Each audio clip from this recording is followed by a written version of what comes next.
Picture this. You're in Rome, right? But not the pristine marble statues and dignified senators in white togas that usually come to mind. Yeah, definitely not that Rome. Right. We're in the dark, chaotic underbelly of the city. And there are these two common soldiers, just a couple of guys in the enlisted ranks. And they are literally passing control of the entire Roman Empire between them like a traded commodity. It sounds absurd, but it's true. It's completely insane. And the craziest part, they actually pull it off. That single moment just shatters the whole illusion of power. It really does. It's one of the most vivid periods in ancient history, honestly. Absolutely. So today we are opening up the writings of the great Roman historian Cornelius Tacitus, specifically his work, The Histories. Which details the infamous year of the four emperors. So AD 68 to 69. Yeah, we're taking a deep dive into this to figure out how massive institutions actually collapse. And for you listening, the mission today is to look past the dates and the battles, you know? Right. We want to extract Tacitus's brilliant and often chilling psychological diagnosis of power.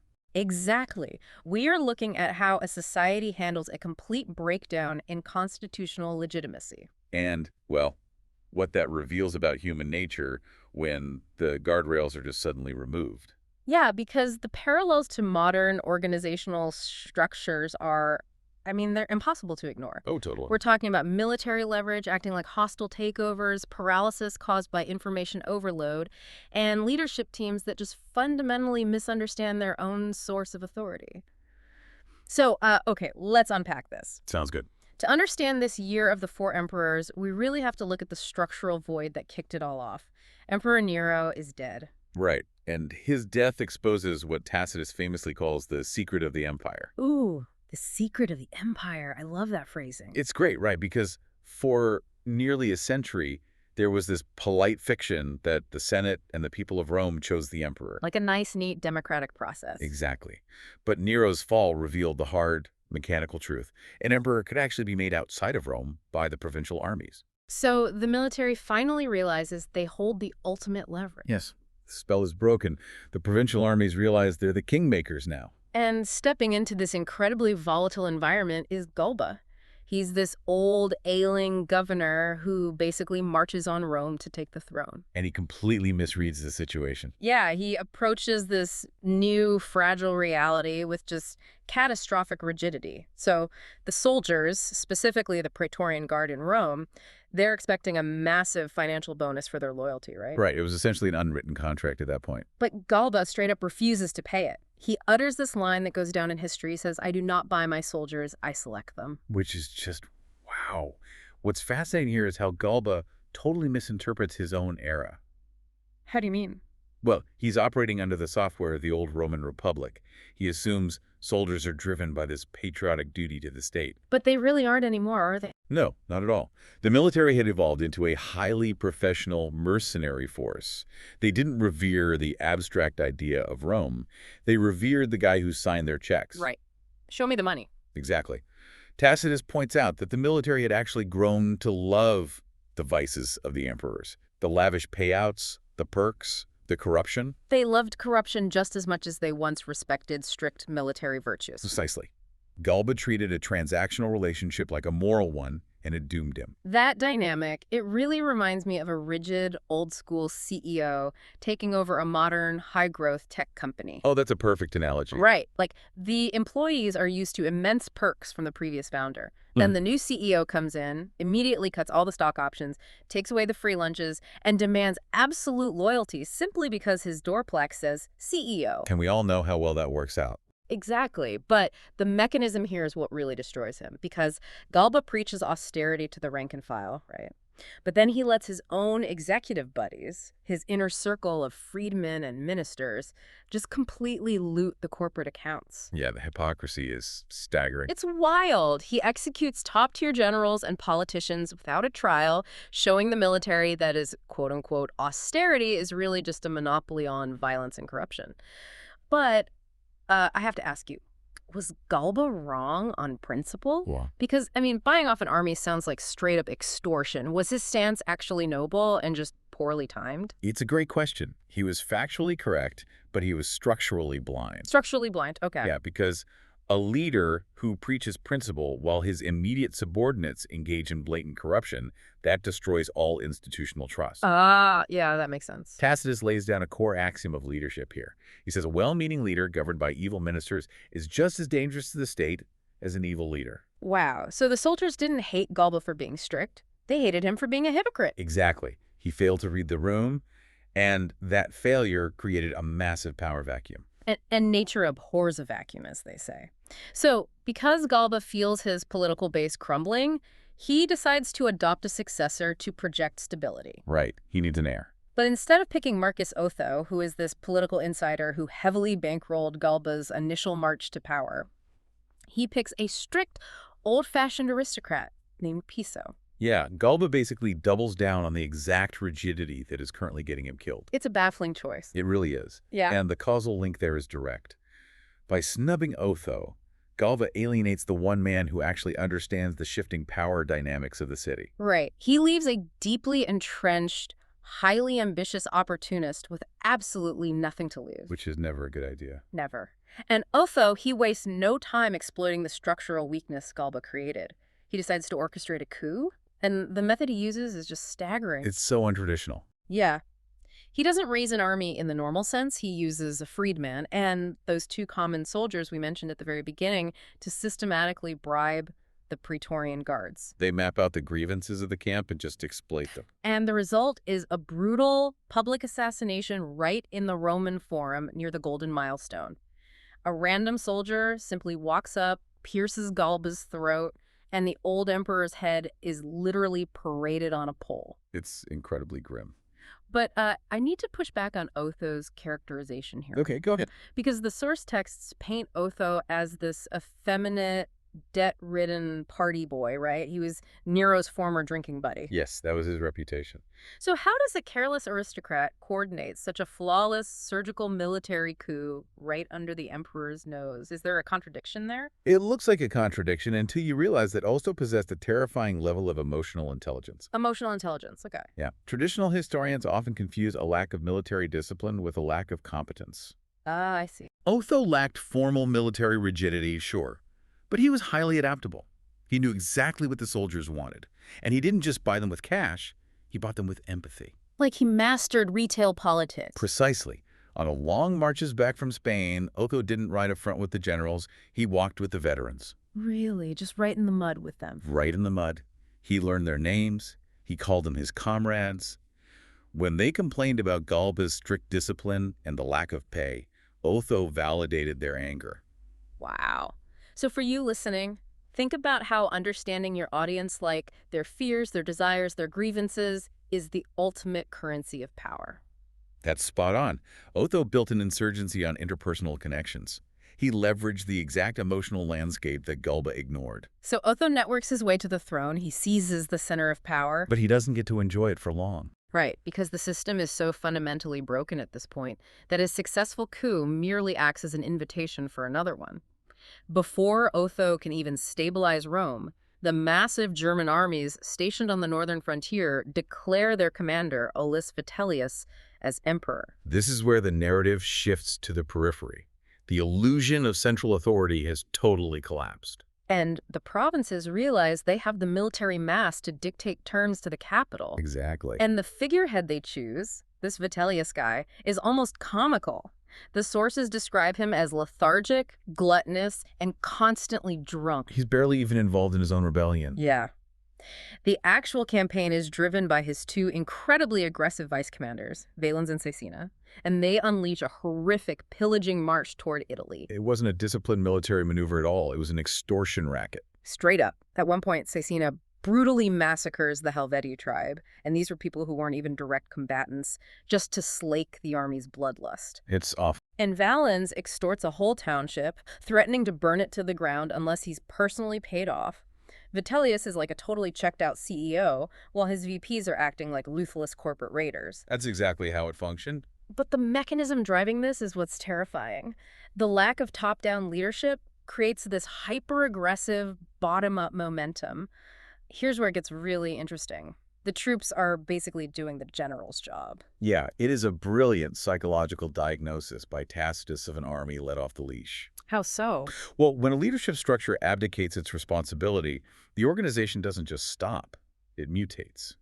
Tacitus observes that disloyalty is actually a better bond for war than it is for peace. Disloyalty. Wow. Yeah, these soldiers were no longer bound by an oath to Rome. They were bound by shared greed and vanity. Because they realize their own leverage. Exactly. They no longer view the citizens of the provinces as allies. They view them as the vanquished. So the troops pushed the invasion forward entirely out of a predatory desire to loot the wealth of Italy. And the generals were just forced to follow their own men. They were riding a tiger they couldn't control. Which brings us to this terrifying momentum causing the two sides to collide at the Battle of Bedriacum. It's Otho's forces against Vitellius's forces. And Otho actually has deeply experienced generals on his side, men who know how to manage a campaign. Right, and they beg Otho to delay, don't they? They do. They know Vitellius's troops are marching through hostile territory and will eventually run out of supplies. A war of attrition heavily favors Otho. But Otho's inexperienced inner circle forces a disastrous, premature battle. Why would a leader who was so emotionally intelligent during his coup suddenly ignore his most experienced advisors when it matters the most? Because, well, the emotional intelligence required to launch a coup is very different from the security required to govern. Oh, that makes a lot of sense. Right? Otho's inner circle derived all of their power and status entirely from their proximity to him, not from their military competence. They were deeply insecure. So they felt threatened by the veteran generals. Exactly. They knew that a protracted war of attrition would slowly transfer power to those experienced generals. So, to protect their own status, the inner circle convinced Otho to force a decisive battle immediately. Wow. Otho let the paranoia of his political advisors overrule sound strategic doctrine. And the result is a total bloodbath. The battle itself is chaotic. It's fought hand-to-hand on a raised high road. It's not a grand tactical masterpiece at all. It's just a brutal meat grinder. And Otho's forces are decisively defeated. But here is the stunning twist in the narrative. Yeah, Otho isn't completely destroyed, is he? No, he still has fiercely loyal troops in his camp. Plus, the massive Moesian legions are marching from the east to reinforce him. His men are literally begging him to fight on, like promising to die for him. They are. But instead, Otho calls a halt. Which is wild. He calmly gives this incredibly noble speech to his remaining followers. He says, "I complain of no one." He orders his family and friends to leave safely, and then he deliberately stabs himself in the heart to spare Rome from the devastation of a protracted civil war. The devotion of his men is so intense that several of them kill themselves right there at his funeral pyre. It's an incredible scene, but I really struggle with this pivot. How so? Why does a man who murdered an old man in the street for political power suddenly become a selfless martyr? I mean, is Tacitus just romanticizing him for dramatic effect? Well, Tacitus rarely romanticizes anyone. Instead, he presents a profound paradox of human nature here. A paradox. Yeah. Otho's ambition drove him to seize power, but the reality of ultimate responsibility shifted his perspective. He realized that the cost of prolonging the war wasn't just his own death, but the total destruction of the state he wanted to rule. So he takes the honorable way out. Right. But the true brilliance of Tacitus's writing here is how he frames Otho's death by juxtaposing it with the arrival of the victor. You mean Vitellius showing up at the battlefield later? Yes. Exactly 40 days later, Vitellius arrives at Bedriacum. He looks out at the rotting corpses of thousands of Roman citizens, his own countrymen. And the text notes that he doesn't show a single shudder. He is happy. He is oblivious to the horror. That is chilling. He casually offers a sacrifice to the local gods, right amidst the carnage. He's treating a tragic civil war like a foreign conquest. If we connect this to the bigger picture, we see Tacitus proving a timeless point. Which is? Adversity breeds character, but prosperity and success reveal true corruption. When Otho lost everything, he found his moral center. When Vitellius gained the world, he lost whatever humanity he had left. Prosperity reveals true corruption. That perfectly captures the dynamic. Doesn't it? Yeah. So Vitellius takes charge, and the empire immediately begins to rot under the weight of his apathy. The military discipline completely dissolves into gluttony and looting within Rome itself. But a new threat is brewing in the east. Right. The general Vespasian and his son Titus are gathering their forces. And this phase of the conflict introduces a completely different dynamic, how the Roman world dealt with the fog of war and political instability. The parallels to our modern information age are just striking. Oh, absolutely. When institutional trust collapses, the flow of verified information collapses right along with it. Because the Roman world was vast, and news traveled only as fast as a horse or a ship. Which creates a breeding ground for absolute chaos. It really does. The sources detail this bizarre story about a fake Nero, literally a slave who happened to look somewhat like the dead emperor and knew how to play the harp. It sounds like a comedy sketch. It does. He manages to gather a pirate army on the island of Cythnus simply by claiming the title before he's finally intercepted and executed. But the more terrifying example happens at the highest levels of government. You're talking about the Senate at Mutina. Yes. The Roman Senate, the most powerful, deliberative body in the ancient world, is gathered there, and they are completely paralyzed by panic. They receive conflicting reports because some random freedmen spread fake news that Otho had actually won the Battle of Bedriacum. They're terrified because they don't know which side has the military leverage. Exactly. If they draft a letter flattering Otho and Vitellius actually won, they will be executed for treason. So they are literally frozen by a lack of data. Meanwhile, Titus is over in Cyprus, calmly consulting the oracle of Venus at Paphos to get divine assurance for his family's future. He's completely detached from the panic of the capital. Right. So, what does this all mean? For you listening, it proves that the fog of war and fake news aren't modern inventions tied to social media. Not at all. When the foundational truth of a society is tied to brute force rather than constitutional law, the highest levels of leadership become paralyzed because reality itself becomes subjective. And that paralyzing fog of war is exactly what Vespasian and Titus exploited to win the ultimate prize. They used it to their advantage. Oh, absolutely. They understood the strategic value of patience in a chaotic system. Look at the pattern we've seen. Galba, Otho, and Vitellius all violently rushed to seize power, relying on immediate military force. Right. They all wanted it right then and there. But Vespasian's generals deliberately waited. They recognized that Vitellius's troops, now occupying Rome, were an army lacking discipline. So they just bided their time? Yes. They knew that if they gave them time, those soldiers would completely hollow themselves out with Italian luxury and vice. Vespasian didn't need to defeat Vitellius immediately. He just needed to let Vitellius's own success be the instrument of his downfall. Just let the enemy collapse under their own weight. It's a brilliant pivot from the reactive panic we saw earlier in the year. It really is a masterclass in strategy. So as we pull these threads together and wrap up our analysis of the source material, the core takeaways emerge pretty clearly. Definitely. We've seen how terrifyingly fast established institutions collapse when they abandon constitutional legitimacy and start relying entirely on military leverage.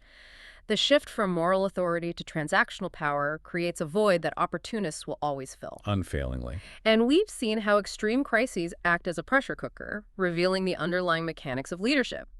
Whether it's Galba's structural blindness, Otho's networking and surprising final sacrifice, or the hyper-aggressive bottom-up momentum of Vitellius's rogue army. This raises an important question, though, and it's one that Tacitus himself wrestled with deeply throughout his writing. What's that? Well, Tacitus was a pragmatist. He grimly accepted that in a sprawling, volatile empire, a strong central authority, even a monarchy, was sometimes essential to maintain peace. A necessary evil, basically. Right. He believed that the unavoidable price of true political freedom was often violence, factionalism, and disorder. That's a dark way to look at it. It is. But he didn't just blame the ambitions of generals for this collapse. Tacitus pointed to a deeper rot. He believed that a primary cause of all this systemic evil, the reason the Republic was so vulnerable to these terrible leaders in the first place, was the fundamental decay of education. The decay of education.